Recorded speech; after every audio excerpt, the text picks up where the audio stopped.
Hello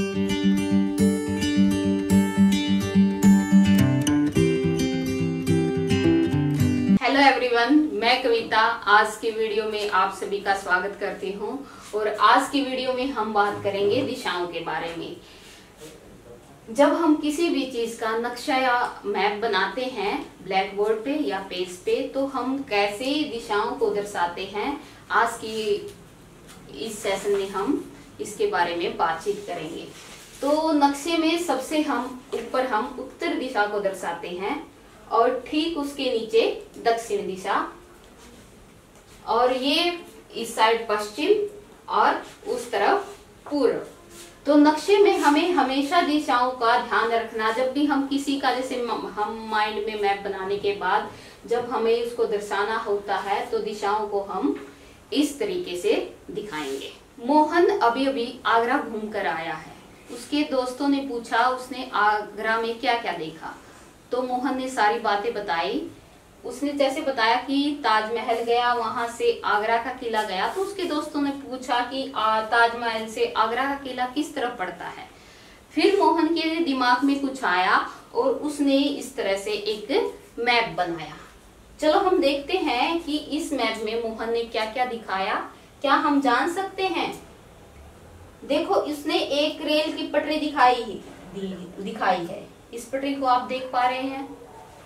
तो map में हम कुछ ऐसे संकेतों का प्रयोग करते हैं कि हमें चीजों का पता चल सके। देखो, उसने रेल की पटरी दिखाने के लिए इस तरह से दिखाया गया है, और ये स्टेशन है आगरा छावनी का।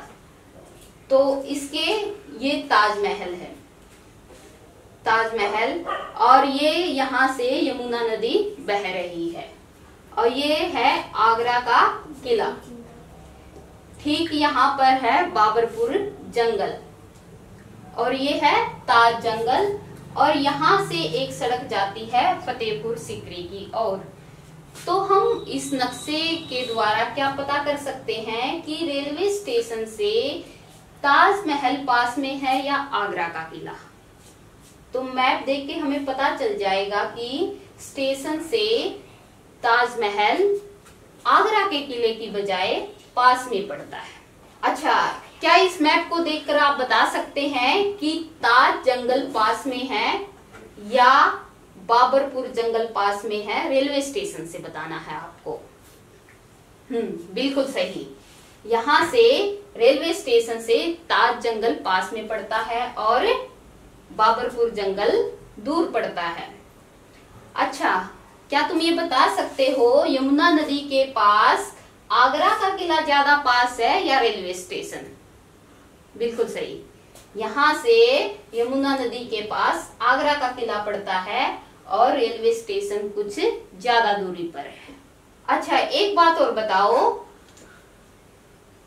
यहाँ से यमुना नदी किस दिशा से बह रही है मैप के अकॉर्डिंग?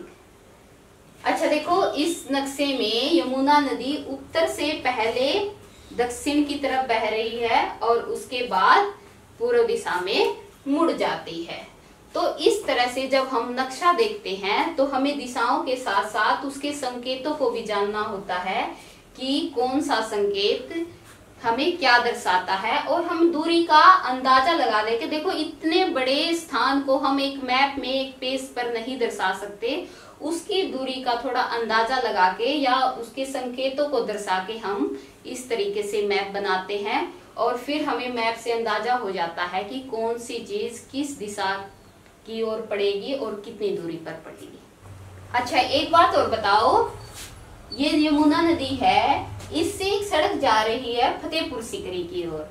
क्या आप बता सकते हो कि यमुना नदी की कौन सी दिशा की तरफ है फतेहपुर सीकरी जाने वाली सड़क? बिल्कुल सही, ये पश्चिम दिशा की है। यमुना नदी से पश्चिम की ओर फतेहपुर सीकरी जाने वाला रोड है।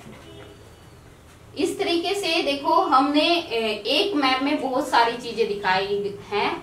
वैसे हम पूरे मैप को, एक स्थान को मैप पर नहीं दर्शा सकते, लेकिन उनके संकेतों का प्रयोग करके और उनकी दूरी का अंदाजा लगाकर हम चीजों को मानचित्र पर दर्शा सकते हैं। ओके, बाय बच्चों।